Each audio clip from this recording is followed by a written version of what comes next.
Hey, what's up, Roxstars? It's Rox with a little bit of talk about what's at the top of the blog, so let's get to it.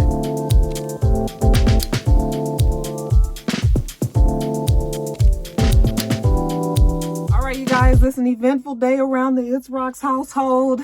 On top of me having to work, and work is a whole lot. I have Jasmine out. I'm letting her run around and get some sun while I am out here and can halfway keep an eye on her. Okay, she doesn't get to run about as she probably would like to because she's getting older and she gets tired and she gets hot and all of that. But I figured it was nice enough. You guys, it's nice today. You see me in my tank top? Actually, I think it's Jada's tank top now that I got it on. The shit is cutting me right up under here. So I'll make sure I don't raise my arms up too high. Anyway, you guys, I can't be fucking with you guys too long. I got to get back to work. So first story, congratulations are in order to our boy BobbySmurda. Mama named him Akil Pollard. Okay, he was released out of jail on February 23rd. They determined that he was able to get out on a conditional release. He'll serve the remainder of his sentence under the eye of the probation people. That will go on until February of 2026. So he has pretty much 5 more years of probation, but I'm sure he's fine with that. He's a free man, and I mean, if you want to call that free, and I'm sure he's happy. We saw a FaceTime video of him with his mother. She was so happy. She said 6 years, 2 months, and 5 days after he was taken off to jail, she sees her baby, and he looks just as good as he did when he went away.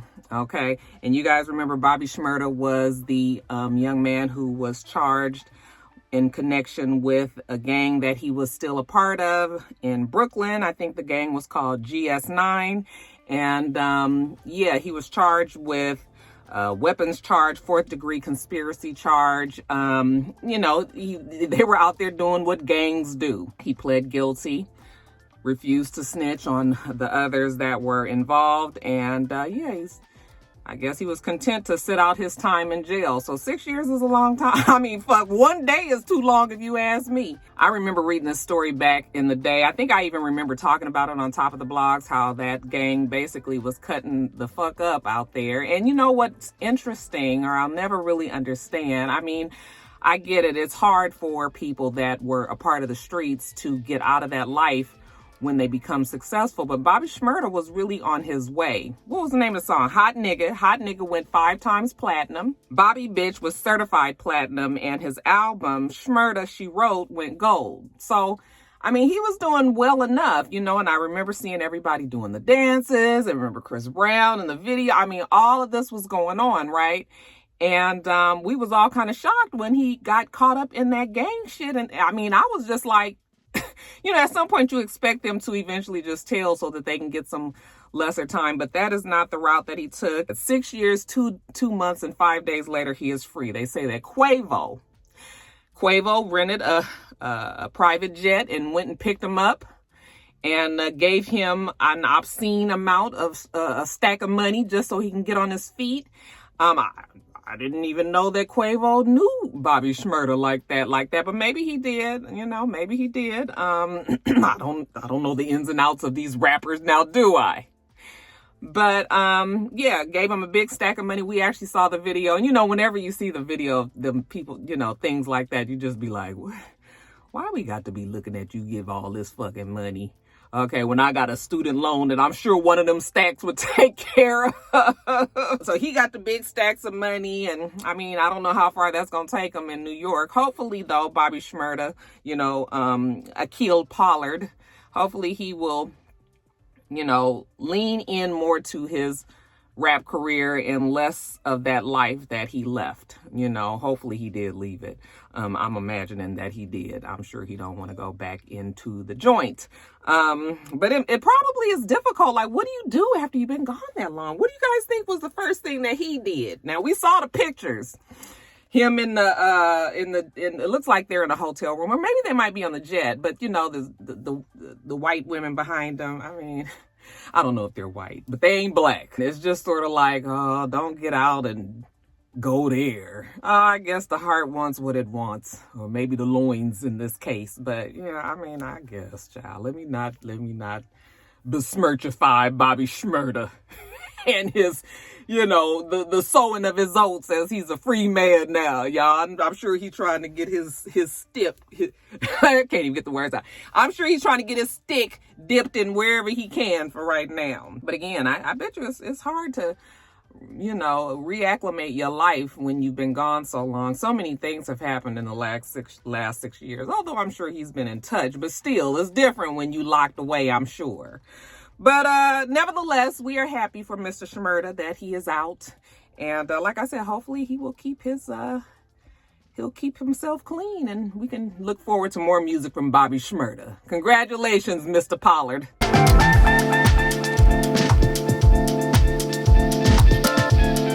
Guys, next story up, Neo and his wife. Well, these two have been in the news over the time. We remember last year, I guess it was, maybe last year.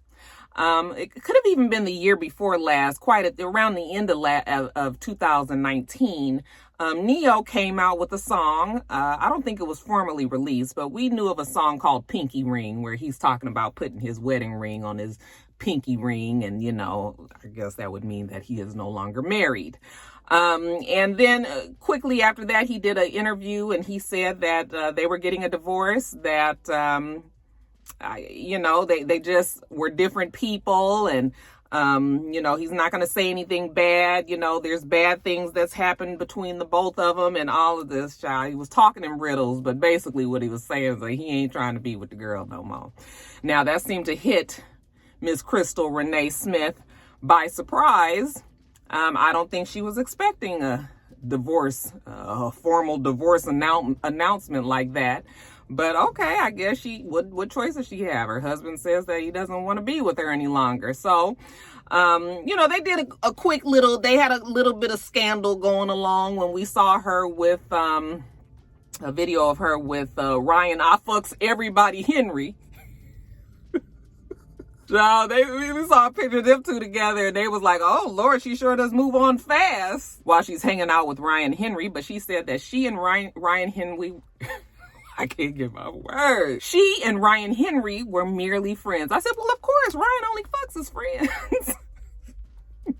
They went on and put that rumor to rest, said that she wasn't doing anything with Ryan Henry, but she was open to going out. I mean, hell, she's soon to be a divorced woman. Well, then coronavirus hit, and they were telling us that we needed to shelter in place, and many people found themselves sheltering in homes when they have children with their exes. And in this case, Neo decided that he would shelter in place with his soon-to-be ex-wife, Crystal Renee, because they had children together, and he wanted to make sure that he was there with his children.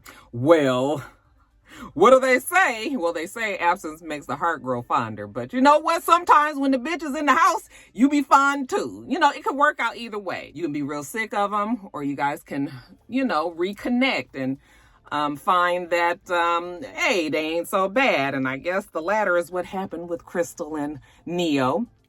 It seems that in that quarantine time, they were able to reconnect, and soon we saw that they were friendly. And then we saw that it looked like they were getting back together. And then we saw, I just recently, I think I talked about this at the top of the blogs not too long ago. You guys, I had coffee, quite a bit of coffee today. So my mouth is like in jumbles. So you just be patient with me. That work is fucking my nerves up, y'all. Anyway, we saw Neo give her a ring. This was, I guess, a recommitment to the marriage. He had decided that he was going to be with her. She had decided that she was going to be with him, and they were back together. Now, I think it was on Valentine's Day. We saw a video that they posted with a very romantic background. It would look like it was a bathtub with a candle lit. And they were in the mirror, and she had on her underwear, and she turned to the side, and we saw that she had a pregnant belly. So it looks like Neo and Crystal are infanticipating, and good for them. I know people still get in their feelings about Neo, and the fact that he told his last girl that he didn't want any more kids, and she got her tubes tied, and then then he went on to be with Crystal and had all these other kids, and You know, I mean, shit happens, life happens. I hate that the girl, well, I can't think of her name. What was her name? You guys know who I'm talking about, though. I hate that she got her tubes tied, but she did have her 2 children. And she seems happy enough. She's gotten engaged. I haven't heard much else about it. I'm assuming that she's still with the guy. I think she was with the white guy. I see Jasmine over there. I think she was with that white guy. What was his name? Not that that matters, but I always have to say what they are. But she seems happy. Neo seems happy. Crystal seems happy. Like, let the people be together if that's what they want, y'all. You know, Rocky loves love. I want all motherfuckers to be in love. So, I mean, if that's what works for them, then, you know, what it matter to me, okay? If they like it, I love it. So, congratulations to Neo and his wife as they expect the next bundle of joy, I guess, to come sometime this week.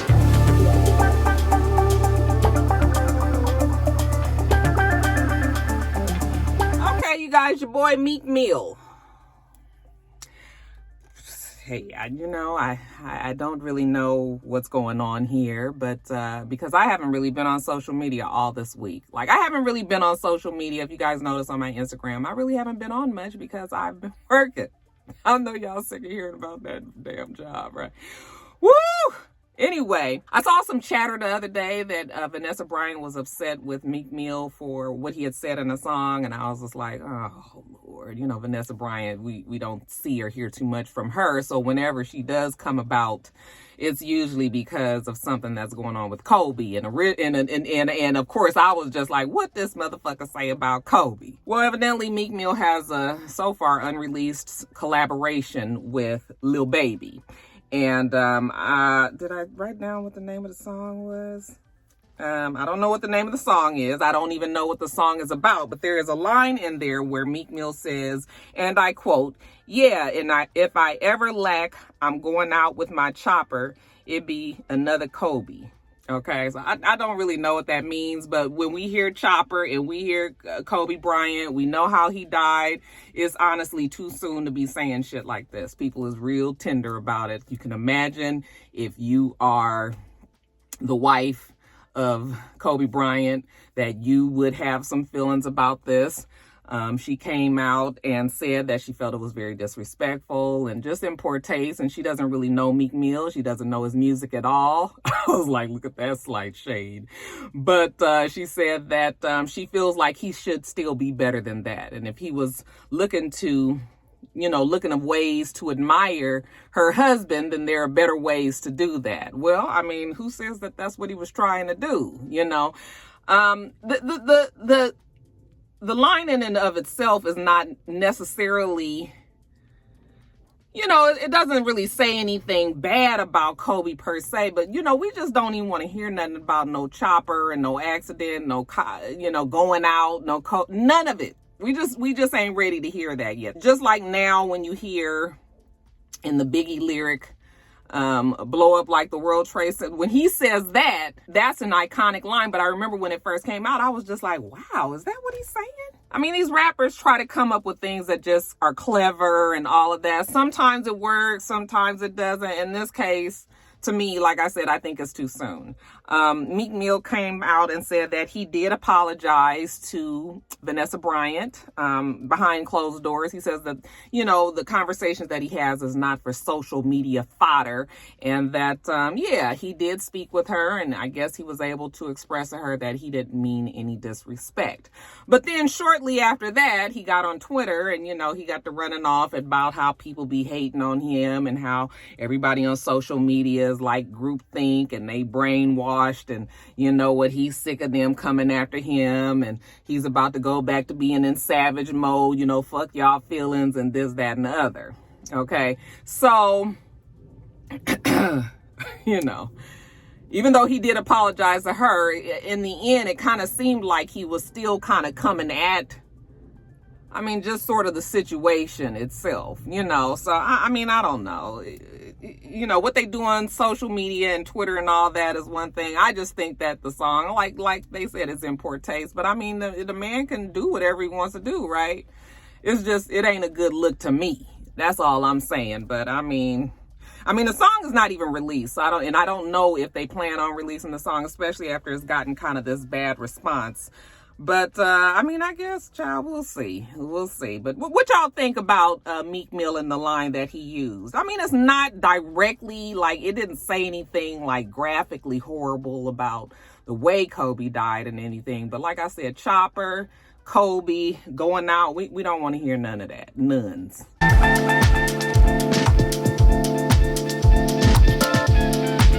Guys, I got another congratulations that are in order for Steen. Okay, mama named her Amira. Let me make sure I say her name right, because y'all be correcting me. I think it's Amira Van or Amira Vaughn. Okay, she and her fiance Patrick Oyeku, they welcomed their baby girl. Remember, we found out a couple of months ago that she was pregnant and that she was, she had a hard time getting pregnant. She had some complications. She was 40 years old. So even though it was trying, she was able to successfully hold the baby. And yeah, she has a beautiful baby girl.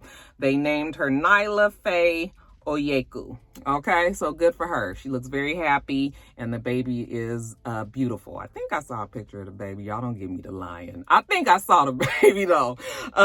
You guys can see Amira Vaughn or Van on season 5 of Queen Sugar. Okay, I don't watch Queen Sugar any longer. It reminds me of the modern day Good Times. You guys, just so depressing. Child, just so depressing every time you hear that damn Ralph Angel say, Charlie won't let me do nothing.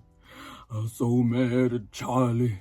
Charlie won't let me do nothing. Is the boy still down on his luck on the show? I'm telling you, every time something good would happen, then it would turn around and it would fuck up for the family again. I was just like, I can't take it. I cannot take it. Beautiful show, beautifully shot.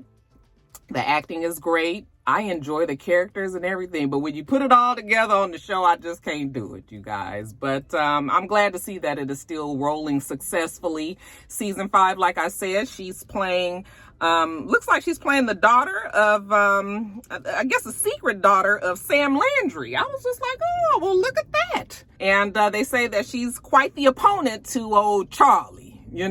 So they say that she's giving them hell over there, and good for Amira, because I wanted to see that Steen made it somewhere. Have you guys been watching Underground on the old channel? Forgot that it was even coming on over there. What they saying about it? Have they mentioned that it might come back? They might have to get in line though, because the characters are all busy. Because Journey has a new job on the show. What's the name of the show? Y'all know what show I'm talking about, on HBO. And then old boy that played in NWA, the one that played the lead slave in Underground, he's doing a lot of movies. We just saw him in the Regina King directed One Night in Miami.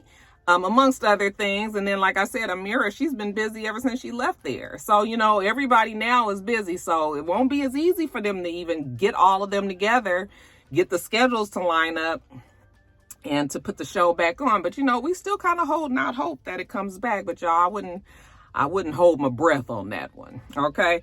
But, so yeah, good for her. They say that her character is going to do very well over there, that you guys will enjoy it immensely. Yeah, but we just wanted to tell her and her man, Patrick, congratulations on the new baby girl, Nyla. So sweet. Jamila want me to talk about this nigga giving this child worms. I'm so sick of you old motherfuckers up here just trying to prey on these young ass girls. I mean, you know what? I mean, she's not young in the sense that she's not experienced. I mean, she's 30 years old, and she's dating 71-year-old Lionel Richie. Okay. Lionel Richie has been dating this girl. What is her name? Lisa Parigi. Since 2014, they say. Okay, so when we subtract 7 years from that would have made the girl 23 years old. This old motherfucker's up here fucking on this 23-year-old girl. Don't tell me that they was just courting. I know what the hell goes on in relationships. See, the thing with Hollywood is that they have a different set of rules than just regular old people. Okay. Now, when you have a 63-year-old man trying to date a 23-year-old woman, you know, just your neighbor, we got a problem with that. But when they rich and obviously people don't care, then it's a whole different. I mean, she's younger than his oldest daughter. You know, his oldest daughter is 39, and I can't. I don't understand. I don't get it. But I mean, we obviously know. I mean, we assume that when somebody that's 23 would even give somebody that's 63 years old the time of day, that it's because of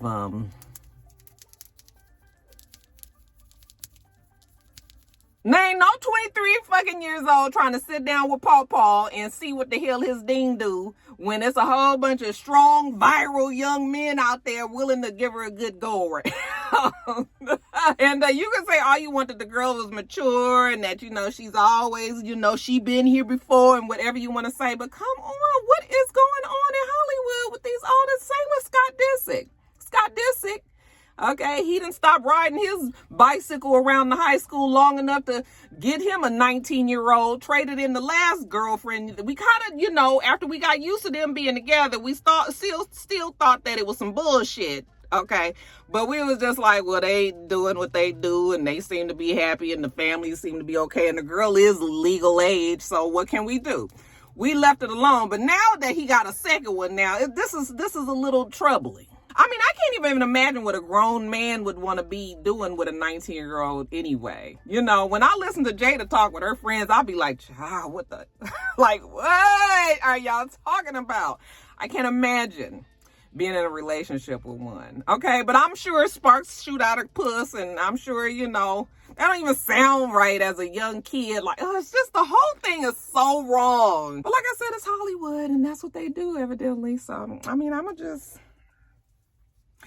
leave it alone, but yeah, that's what they say. Lionel Richie and this Lisa girl been seeing each other since 2014. Okay, she's a cute girl. When you see a picture of them, they look just like Paw and granddaughter. He's like, come on here, baby, and take a picture. She's all young, and of course, Lionel Richie doesn't look 70, okay? He looks good for his age, but still, he don't look like he should be with a 30-year-old. And the girl looks like she could be definitely his granddaughter, so... I mean, but you know what? Who am I to say? Like I said, the heart wants what it wants, okay? So, I mean, if that's what she wants, this old nigga jumping up and down up on her, you know, doing his business. I'm sure there's more to the relationship than that, but I mean, okay. I'm going to let it alone. I got to get back to work, so let me not spend too much more time on that conversation. But what y'all think about old Lionel? And I mean, I'm fine. I didn't came a long way, because when I first started, you guys know I was totally against all this extra, you know, old people with young people. But I didn't came around, and, you know, but 40 years, you guys, that's a little much, okay? And we ain't even gonna talk about Scott Disick. Oh, child. Now, he's a fucking pervert. 19 damn years. So let me move on to the next damn story.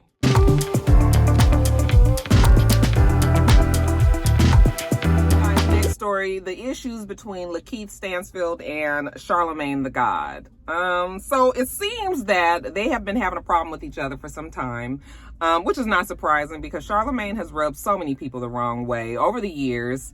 Even though he has toned himself down quite a bit, he still has a very slick mouth. He's still, you know, especially now that he's kind of coming to his own and people respect Charlamagne the God more, and he's got more businesses and he's got more influence and power and things. He's become a little bit more mouthy again, and there are some people out there that just don't like him. LaKeith is probably one of them. So let's see. I was able to read up on Complex magazine. They always do a good job of kind of giving the history of why people have beef with each other. And so I did look up why these two have beef, because I thought I kind of knew of some of the stories, but I didn't know for sure what was what. But I'll give you what I found out on Complex Magazine. So back in 2019, LaKeith had got on social media, and I remember talking about, I think I talked about this on, no, maybe I didn't. But anyway, I remember reading on social media that he had a problem with a lot of Black media outlets, and he gave Breakfast Club as one of the outlets that he was speaking of. He had a problem with the fact that they were spewing negativity. He felt like they only talked about Black people's negative issues, never really highlighted the good in them, and that they continued to perpetuate this stereotype, I guess, that Black people out there just cutting the fuck up in the entertainment field. And that's not really the truth, okay? So when he came out and said that on Breakfast Club, he didn't say it on Breakfast Club, but the next Breakfast Club episode, Charlamagne had something to say about it. He actually gave LaKeith Donkey of the Day. Well, LaKeith did not like that, all right, and felt that he needed to come out with a diss track. I didn't even know that the boy rapped, but he came out with a diss track by the name of Automatic, talking about Charlamagne. I'm not sure if Charlamagne even talked about that on his show. However, LaKeith did come out not too long after that and say that, you know, he doesn't really have any beef with Charlamagne per se. Yes, he did mention the Breakfast Club, but it was bigger than just Charlamagne. Charlamagne kind of made it be a little bit more about himself than it was, but he was just saying as a whole,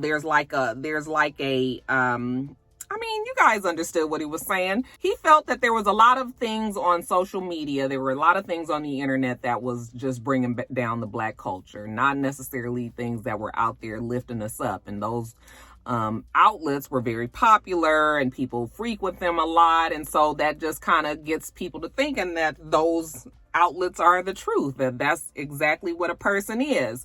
So he kind of tried to explain his feelings there. And after that, it was pretty much dropped, okay? Well, fast forward to last week, Daniel Kaluuya was on Breakfast Club. He's promoting Judas and the Black Messiah, his new movie that Spike Lee directed. And at the end of the interview, Charlamagne said something along the lines of, do you look at LaKeith a little differently now because, you know, he played the role so well? And if you guys haven't seen the movie, I saw the movie, but I didn't see it. Like, I was working and my husband was watching it. So it was on and I was doing something else. So I could kind of see what was going on halfway in, halfway out.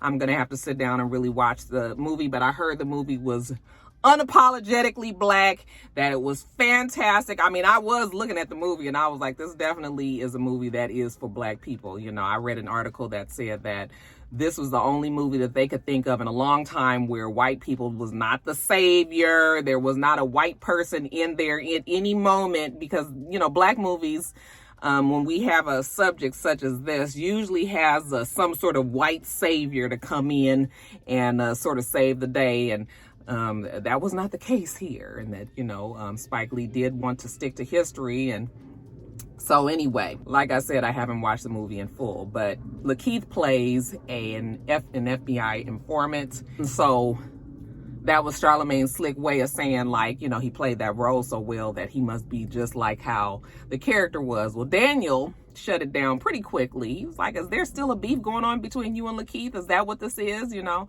Charlamagne says, no, he's never had a beef with him. He's never had a problem with LaKeith, you know, but he did feel like he was born to play that role. So still kind of being slick. Not kinda, definitely being slick. But Daniel was able to shut it down and say, no, he felt like LaKeith, you know, did a great job in the role, that it was many days where it was hard for him, you know, that was not his belief. He had to really get into the character to, you know, play these things, and it is a process and it is hard for a lot of actors, you know, so they should be given a lot of kudos for the roles that they play when they play such an unlikable character, you know. So he was able to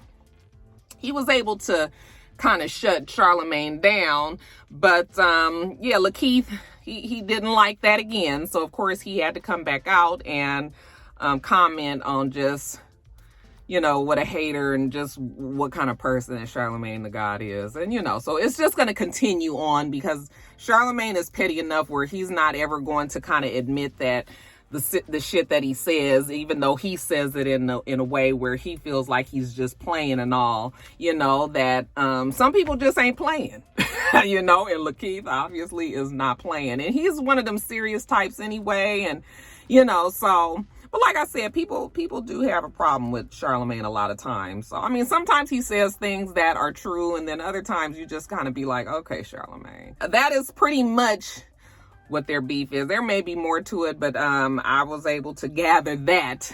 This is my gathering function here. This is gathering. I was able to gather that from the Complex Magazine article. All right, so that's the 411 on who dropped kicked who. Shout out to Riri.